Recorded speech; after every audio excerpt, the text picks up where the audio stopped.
Majorly வந்து ஒரு first R second ரவுண்ட்லேயே முடிஞ்சிடும். ஃபர்ஸ்ட் ரவுண்ட் ஆப்டிடியூட் இருக்கும், செகண்ட் ரவுண்ட் வந்து குரூப் டிஸ்கஷன் இருக்கும் மேஜர்லி. எதுக்கு அப்படின்னா உங்களுடைய கம்யூனிகேஷன் ஸ்கில்ஸையும் உங்களுடைய கான்ஃபிடன்ஸ் லெவல்லையும் டெஸ்ட் பண்ண தான் இது பண்ணுவாங்க. இதுதான் மோஸ்ட் இம்பார்ட்டன்ட் பார்ட்.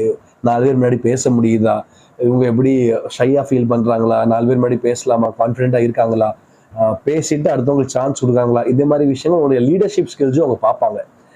ரெண்டாவது வந்து நிறைய பேசினா நம்ம செலக்ட் ஆயிடலாம் அப்படின்னு நிறைய பேர் யோசிப்பாங்க. அது அப்படி கிடையாது. It is always quality over quantity. நிறைய பேசினா அவங்க செலக்ட் ஆவாங்க, கொஞ்சம் தான் பேசினா செலக்ட் ஆக மாட்டாங்க, அப்படிலாம் ஒன்றும் கிடையாது. உங்களுடைய குவாலிட்டியான கண்டென்ட் தான் அதில் ரொம்ப மேட்டர் பண்ணும். அதனால அதை பற்றி நீங்கள் வந்து கவலைப்பட வேண்டாம். டாபிக் நல்லபடியாக தெரிஞ்சிச்சுன்னா நீங்கள் வந்து ஃபர்ஸ்ட் ஆரம்பிங்க. நான் first impression is the last impression அப்படிம்பாங்க. முதல்ல ஆரம்பிக்கிறவங்களை வந்து அந்த இவாலுவேட்டர் வந்து மைண்டில் வச்சிருப்பாங்க. ஸோ ஃபர்ஸ்ட் உங்களுக்கு சப்ஜெக்ட் நல்லா தெரிஞ்சுன்னா காமா ஒரு ஃபர்ஸ்ட் இதே ஸ்டார்ட் பண்ணுற மாதிரி பண்ணுங்க.